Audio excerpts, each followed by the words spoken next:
Hello everyone. मेरा नाम अगर आप मेरे स्टूडेंट्स हैं तो जानते ही हैं, जो स्टूडेंट्स नहीं हैं वो भी जान जाएंगे। नाम इंपॉर्टेंट नहीं है, इंपॉर्टेंट है काम। ये अच्छा क्वेश्चन था, एक बच्चे ने पूछा था, एक बच्चे का डाउट था। कल उसने मुझे ये डाउट सेंड किया था। और जो इस प्रॉब्लम का इंपॉर्टेंस है कि एसओटी टॉपिक है, ऐसा टॉपिक है कि हम लोग बहुत कम टाइम लगाते हैं। तो जो डिस्कस कर रहा हूँ मैं इस टॉपिक को, जो भी टूटा फूटा जो भी छोटा मोटा अरेंजमेंट है, ये लॉकडाउन में मैंने अरेंज किया था कि अगर आपके साथ क्लासेस नहीं हो पा रही हैं तो कुछ ना कुछ करने को रहे। तो कुछ ना कुछ मैं क्लासेस तो नहीं करवा पा रहा हूँ, बट जो भी डाउट्स है आपके डाउट्स हो या किसी और के डाउट्स हो, ये अच्छा क्वेश्चन था एडवांस का जो बच्चे ने पूछा था। टाइम फ्रेम में सॉल्व करना बहुत ही चैलेंजिंग है। मैंने भी ट्राई किया, क्योंकि मैंने पहले किया हुआ था क्वेश्चन, तो मैंने आइडेंटिफाई कर लिया कि क्वेश्चन एडवांस का है और सॉल्व कर लिया। बट टाइम लगा। टाइम क्यों लगा? क्योंकि कुछ पार्ट इसके थोड़े कॉम्प्लेक्स है। तो पहले हम लोग समझते हैं कि ये डिस्कशन क्यों कर रहा हूं मैं इस टॉपिक का। तो इस टॉपिक का डिस्कशन इसलिए कर रहा हूं मैं, ये वीडियो में इसलिए बनाना स्टार्ट किया है मैंने कुछ टॉपिक से। मैंने देखा मैंने कि बहुत सारे वीडियोज हैं। आप अगर आप नेट पे जाएंगे, यूट्यूब पे जाएंगे, तो आपको ढेर वीडियो मिलेंगे जहां पे आपको सॉल्यूशन ऑफ ट्रायंगल्स की थ्योरी वगैरह सब कुछ उसमें एक्सप्लेन भी करते हैं, प्रॉब्लम्स भी कराते हैं। बहुत सारी वीडियोज हैं जहां पे आपको ईयर वाइज प्रॉब्लम का सॉल्यूशन भी मिल जाएगा। बट कहीं ना कहीं जो मैंने फील किया है, जो सॉल्यूशंस दिया होता है उसमें डिस्कशन पार्ट पे फोकस नहीं होता। ऐसा लगता है कोई अंतर्यामी हो, विश्व ज्ञाता हो, सब कुछ उसको आता है और वो क्वेश्चन देख के ही सारा सॉल्व कर देता है। तो उसके मन में जो या माइंड में जो ख्याल है ना, बहुत ही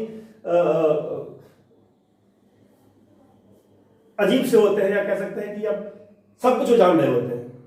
तो आप एज ए स्टूडेंट हैं, आप अगर आप इस क्वेश्चन को ट्राई करेंगे तो आप फील करेंगे कि प्रॉब्लम्स कहाँ पे आती है। और आपने ये प्रॉब्लम सॉल्व नहीं किया तो पहले प्रॉब्लम को सॉल्व करिए, तभी आप इस डिस्कशन में इन्वॉल्व हो पाएंगे या समझ पाएंगे कि प्रॉब्लम का इंपॉर्टेंस क्या है। तो से पहले प्रॉब्लम क्या था, मैं आउटलाइन कर देता प्रॉब्लम था क्या।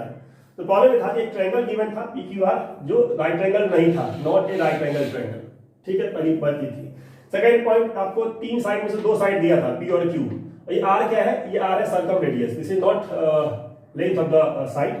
ये एंगल R है और इसके सामने का जो साइड है वो स्मॉल r होगा। मान लेता हूँ ये साइड लेंथ स्मॉल r, ये साइड लेंथ स्मॉल p है, ये साइड लेंथ आपका स्मॉल q होता है। ठीक है ना? तो ये r क्या है? इस सर्कल का सर्कम रेडियस गिवन था, rc कर देता हूँ इसको, let's say rc, circum radius of triangle PQR। s था मिड पॉइंट, इस r को इस दोनों के मिड पॉइंट से ज्वाइन किया rs। अगर s मिड पॉइंट rs क्या बोलेंगे? rs इज क्या? rs से मीडियन है rs। ठीक है।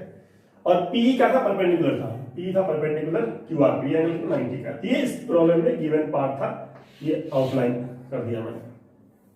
तो पहली बात तो प्रॉब्लम को आउटलाइन करने में लग गया 2 मिनट अराउंड, इसलिए मैंने पहले से इसको नोट कर दिया था।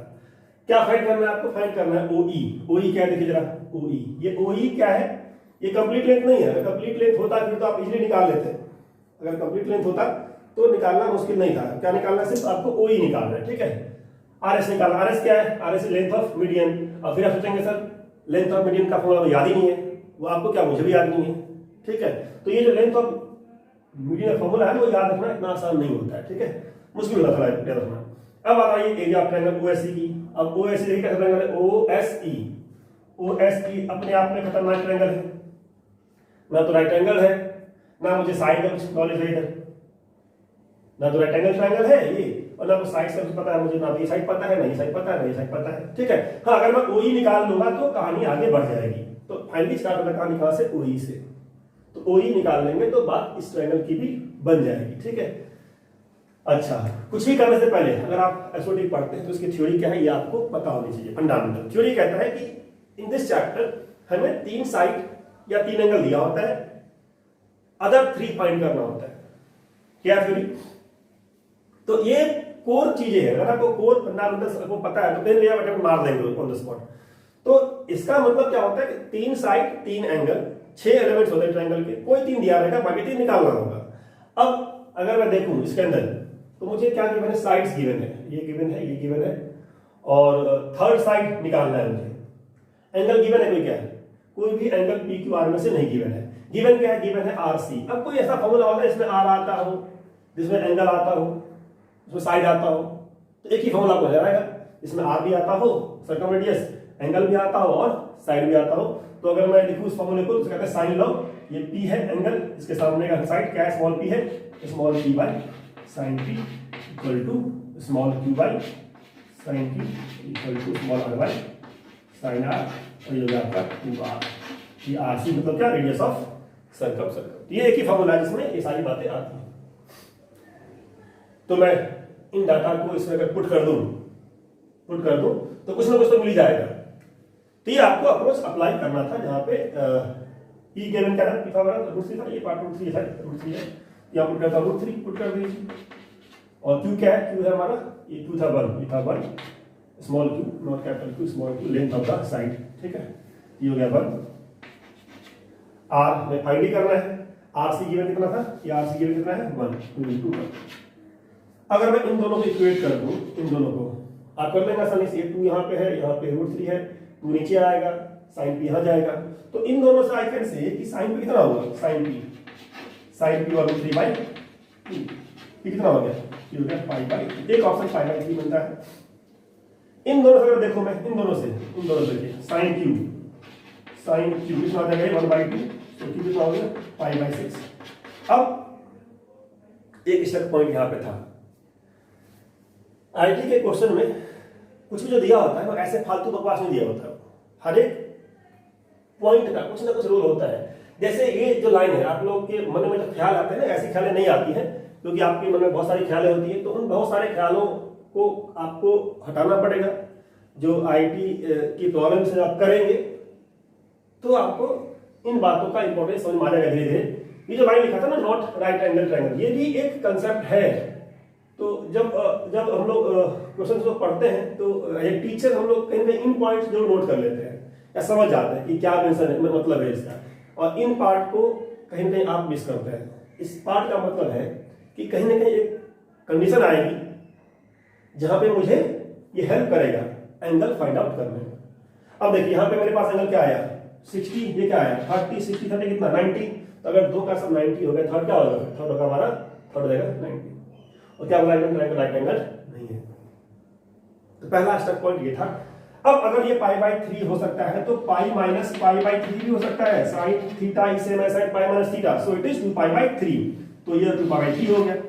अगर ये पाई बाई 6 हो सकता है तो ये पाई माइनस पाई बाई 6 भी हो सकता है, दैट मींस 5 पाई बाई 6, ये 120 पॉसिबल बनता है, और ये कितना 150 वर्टिबिलिटी। अब देखिए क्या है, अब ऑप्शन ये आ रहा है कि अगर मैं इसको 120 लेता हूं, इसको 150 लेता हूं, यही पॉसिबल नहीं है।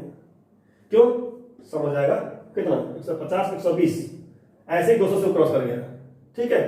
तो अगर मैं 120 लूं तो इधर क्या लेना पड़ेगा 30, अगर मैं 150 लूं इधर क्या लेना पड़ेगा 60, ऐसे लिख रहा है कि 150 लेने पे क्या लेना पड़ेगा 60, फिर से क्रॉस कर गया, दैट मींस ये पॉसिबल नहीं है, ये पॉसिबल ये वाला है और ये वाला है। ऐसे भी देखिए एक और तरीका देखने का है कि क्यू साइड छोटा है तो क्यू के सामने वाला एंगल छोटा होगा, पी साइड बड़ा है, इसकी वैल्यू √3 है, पी की वैल्यू √3 है, तो इसके सामने का एंगल बड़ा होगा। ये भी एक आइडिया था, ये एंगल कितना होगा बड़ा होगा, ये एंगल छोटा होगा।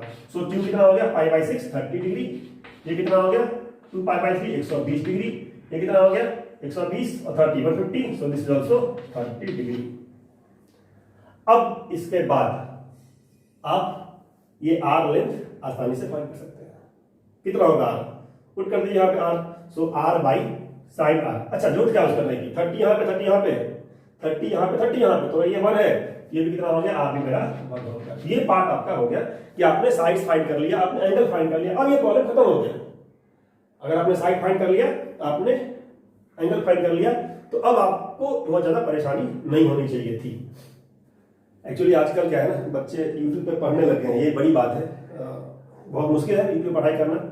ऐसे तो इतने सारे वीडियोस हैं यूट्यूब पे ना कि आप एक बार ओपन कर लिया तो मोटिवेशन पे मोटिवेशन, ठीक है, आप उन्हीं में उलझ के रह जाते हैं, जो कंटेंट है वहां तक तो पहुंच ही नहीं पाते। तो आप चैनल को सब्सक्राइब कर लीजिए, जब भी आप इस चैनल पे वीडियो आएगा आपका टाइम वेस्ट नहीं होगा, इस बात की गारंटी दे रहा हूं, ठीक है। 10 मिनट लगाना पड़ेगा आपको, सीखना है। बाकी मोटिवेट होने के लिए बहुत सारे वीडियोस आप देखिए, एंजॉय कीजिए, ठीक। अब देखिए क्या था इसमें, निकालना क्या मुझे, ओई निकालना है, ओई क्या है, ओ से ये लेंथ। अच्छा ये लेंथ निकालने के लिए अगर मैं ये लेंथ निकाल पाऊँ, क्या निकाल पाऊँ, ये क्या है वही पी, तो पी निकालना मुश्किल नहीं है। पी क्या है, हाइट है।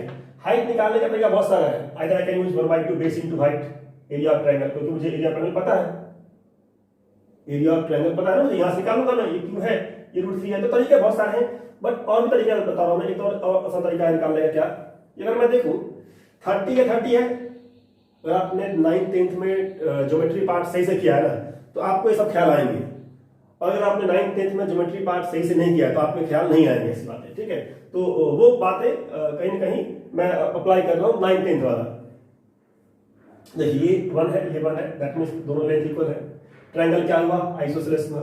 ये क्या है, परपेंडिकुलर है। तो अगर किसी आइसोसेलेस ट्रायंगल में कोई परपेंडिकुलर ड्रॉ करते हैं आप, तो वो दो ट्रायंगल को इक्वल एरिया में डिवाइड करता है। पहली बात तो ये, क्योंकि ट्रायंगल क्या होता है, ये दोनों कॉन्ग्रुएंट ट्रायंगल हो गए। ये राइट एंगल ट्रायंगल है, ये परपेंडिकुलर है, तो ये लेंथ इक्वल, ये 90, ये दोनों में common. So triangle this congruent. That means क्या, ये लेंथ इक्वल टू ये लेंथ, तो ये भी क्या हो गया आपका, मिड पॉइंट हो गया। ये मिड पॉइंट है, ये मिड पॉइंट है, मतलब ये भी मीडियन है, ये भी मीडियन है, तो ये क्या हो गया आपका सेंट्रोइड हो गया। ये सब ख्याल आपके मन में तभी आएगा जब आप प्रॉब्लम्स को अटेम्प्ट करेंगे। तो ये जो ओ था ना, अल्टीमेटली क्या हो गया, हमारा हो गया सेंट्रोइड जी, इसका नेम कर दिए जी, सेंट्रोइड। तो ये सेंट्रोइड हो गया। ये लेंथ कितना हो गया हमारा, ये हाफ लेंथ हो गया √3/2, तो ये भी हो गया √3/2। अब आपके पास पीई निकालना कोई बड़ा काम नहीं रह गया। इस ट्रायंगल में थीटा लगा दी tan 30, तो tan 30 क्या हो गया, E/B, PE/B, B कितना है, √3/2, 2 गया ऊपर। tan 30 क्या होता है, 1/√3, सो आई कैन से 1/√3, यहीं पर लगा देते हैं 1/√3, ठीक है ना, 1/√3 टाइम रेशियो करना, जो ये टाइम भाई तो है सारा का सारा। सो P हो गया 1/2। अब आपने सर निकाला तो वही था, आपने निकाल लिया P। अरे तो P से तो निकलेगा वही, P क्या है 1/2 है, OE क्या है, वो क्या है सेंट्रोइड है, तो सेंट्रोइड से साइड का लेंथ। तो ये आपको याद होना चाहिए कि सेंट्रोइड क्या करती है, डिवाइड करती है मीडियन को रेशियो 2:1 में। अगर मैं ऐसे डायग्राम ड्रॉ कर दूं, ये मीडियन है मान लीजिए, ये सेंट्रोइड है, ठीक है, तो ये लेंथ 2 होगा, तो ये लेंथ 1 होगा। और आई कैन से कि अगर ये यहाँ पे P है, यहाँ पे E है, यहाँ पे O है, तो जो PO होगा ना, PO ये क्या होगा 2/3 ऑफ PE, और OE क्या होगा 1/3 ऑफ PE। तो आप समझ गए, अगर मेरे पास PE 1/2 है तो OE क्या होगा, तो OE इक्वल टू क्या, देखिए OE क्या होता है 1/3 ऑफ PE। मतलब साइड से लेंथ कम होता है और वर्टेक्स से लेंथ ज्यादा होता है। वर्टेक्स वाला लेंथ इस लेंथ का डबल होता है, ठीक है। तो आई कैन से ये लेंथ क्या पूरे का 1/3 है। ये फंडामेंटल ऑफ मीडियंस है और सेंट्रोइड है, जो आपको याद होगा। अगर आप वीडियो देख रहे हैं तो आप इतने स्मार्ट तो होंगे ही। तो OE क्या हो गया 1/3 ऑफ PE, दैट इज 1/2, सो 1/6। तो पहला जो आंसर था ये सही आंसर था 1/6। अब बात है RS के, देखिए टाइम लग रहा है, टाइम टेकिंग का क्वेश्चन RS। अब RS भी क्या मीडियन है, RS भी क्या मीडियन है ना। अब RS भी मीडियन है। अब मीडियन निकालने का फॉर्मूला होता है लेंथ, आपको याद नहीं होगा, मुझे भी याद नहीं है, उसकी बात नहीं करते हम लोग वो बात करते हैं जिसमें फॉर्मूले का बहुत ज्यादा रोल ना हो, ठीक है। बिना फॉर्मूले का ट्राई करते हैं इसका आंसर निकालने का। क्या आपके मन में ख्याल आ रहा है, क्या हो सकता है, कुछ आइडिया है OS निकालने का? तो OE निकाल लिया, इसको भी डाल देता हूँ, इसका काम नहीं है। अब आप सिंपल ट्रिग्नोमेट्री आप लगा सकते हैं। देखिए ये लेंथ पता है आपको 2/3/2, ये पता लग गया आपको 1/6। तो ये पता है, so you can find OR। ये पता है, यू कैन फाइंड OR। कितना एंगल, 90 का angle, so OR equal to under the root. आप बोले सर OR क्यों निकाल रहा हूं, अरे ये क्या है मीडियन है ना, तो मीडियन अगर ये निकल गया ये भी निकल जाएगा। तो बड़े बड़े थ्योरम्स बुक्स में लिखे होते हैं, अपोलोनियस थ्योरम, वो अगर याद हो आपको, आप बहुत ही ज्यादा पढ़ते हैं थ्योरी तो आप कर लेंगे। मैं बहुत हाई फाई बात नहीं कर रहा हूँ, सिंपल बात कर रहा हूँ। ये √3/2 है, 1/6 है, ये लेंथ कितना होगा, तो √3/2 का स्क्वायर दैट इज 3/4 प्लस 1/6 का स्क्वायर 1/36। तो 3/4 1/36 कितना होगा ये 9 यहाँ कर लीजिए, 9 27 36, तो 27 36 1/36 दैट इज 28/36। दैट मींस क्या, इसका तो 6 बार आ जाएगा, ठीक है ना। तो बाहर आ गया 1/66 और 28 क्या आएगा 4 × 7, तो 2√7 दैट मींस √7/36। 3। तो रूट 7/3 क्या आया, आर से ओ का लेंथ आया, ओ आर है, निकालना क्या था, मुझे निकालना था आर एस। फिर से ये बात है कि ओ आर का लेंथ अगर 2k है तो ये कितना लेंथ होगा, क्या होगा। सो आई कैन से कि यहां से यहां का length R S, R S, R S, ठीक है। 2k है, ये k है, 2k कितना था पहले, 2k कितना था रूट 7/3, इसको बोलता हूं मैं 2k, सपोज ओ आर बन गया, बोल दिया 2k बोल दिया, ठीक है, this is equal to 2k। तो 2k कितना रूट 7/3 है, आपको निकालना कितना था, r से s 3k, so r s equal to 3k equal to 3 times k क्या देखिए जरा, k क्या है रूट 7/6, so root 7/6, so finally root 7/2। So answer ये वाला भी सही था। पार्ट पे आते हैं, ट्रायंगल ओएससी का एरिया निकालना, थोड़ा सा पेशेंस रखिए। इस ट्रायंगल में अगर एक बार आप फिर से देखें तो आपको समझ आएगा, ये 1 था, ये 1 था, ट्रायंगल क्या था, आइसोसेलेस ट्रायंगल था। अब आइसोसेलेस ट्रायंगल में ये क्या था, परपेंडिकुलर था, तो ये दोनों ट्रायंगल को डिवाइड करता है कॉन्ग्रुएंट पार्ट में, है ना। तो कॉन्ग्रुएंट है, इसका मतलब क्या है, ये एंगल 60 होगा, ये एंगल भी 60 होगा। अब ये 60 एंगल का बेनिफिट क्या है देखिए, या जो ये थर्ड पार्ट था, ये चैलेंजिंग पार्ट था, थर्ड पार्ट में डिफिकल्टी है, क्योंकि जो ट्रायंगल OSE था ना, इसका ना तो आपको राइट एंगल ट्रायंगल दिया हुआ है, ना आपको साइड लेंथ पता है। तो इसमें कहीं ना कहीं स्टक पॉइंट था, जब मैंने भी ट्राई किया था तो स्टक यहीं पे हुआ था। तो यहाँ पे ये था लॉजिक कि आपको इस ट्रायंगल का एरिया निकालने के लिए ये ST लेंथ निकालना पड़ेगा। क्या निकालना पड़ेगा, ST। मतलब यहाँ पे तो ये O पॉइंट था ना, ये डाला परपेंडिकुलर किस साइड पे, इस साइड पे, इस साइड का एक्सटेंडेड पार्ट ये वाला है, ये हो गया ST। अब ST का लेंथ अगर निकालेंगे तो ST क्या है देखिए, ये हाफ है, यहाँ पर ना ये मीडियन था, मिड पॉइंट था हमारा, तो हाफ, ये थीटा कितना 60 है, तो ये r, ये बेस, ये हमारा perpendicular, so this is r cos theta, this is r sin theta. ये पार्ट सही में डिफिकल्ट था, तो माइंड में स्ट्राइक नहीं करता है अगर आप अंतर्यामी नहीं है, अगर आप जनरल पर्सन है, तो ये सब बातें आपको प्रैक्टिस से ही होगा। हाफ साइन 60, ठीक है, r sin theta, so sine theta कितना होता है, √3/2, सो √3/4 आपका आ गया हाइट। हाइट आ गया, अब आपको क्या देखना है, देखना है आपको सिर्फ base 1/6, so area of OSE का एरिया 1/2, बेस कितना है, बेस है ये OE क्या था, OE था हमारा 1/6 इंटू √3/4, दैट मीन्स कितना, √3/48, क्या आंसर था 12, तो ये आंसर नहीं था। लास्ट पार्ट आर निकालना है, डायरेक्ट फॉर्मूला है डेल्टा बाई एस। डेल्टा क्या है, एरिया ऑफ ट्रायंगल PQR का एरिया, एस क्या है, सेमी पेरीमीटर, दोनों पुट कर दीजिए आपका आंसर आ जाएगा। आर क्या है, सर्कल का, इन सर्कल का radius of incircle. Delta by delta क्या है, एरिया ऑफ ट्रायंगल PQR। तो एरिया ऑफ ट्रायंगल PQR अगर आपको निकालना है तो मैं दिखाता हूँ, area delta equal to 1/2 into में बेस क्या है, ये √3, हाइट कितना, ये हाइट था, ये वाला P था ना, हाफ था, ये हाफ आया था, हाफ, √3/4।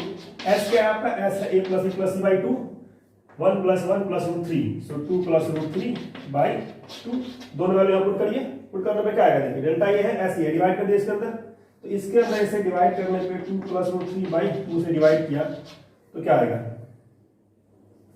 ये आ जाएगा कितना आ जाएगा आपका, ये हो गया √3/4 इंटू 2/2 + √3, 2 से ये 4 गया, 2 √3/2 आ गया, ये आपका 2 + √3 है, आंसर में क्या दिया है, 2 - √3 दिया हुआ है, वैश्लाइज कर लीजिए आंसर आ जाएगा। वैश्लाइज करने पे क्या आएगा देखिए, 2 - √3, ऊपर भी नीचे भी हो जाएगा, 4 - 1 ये आंसर आ गया। तो ABD 3 इसका आंसर।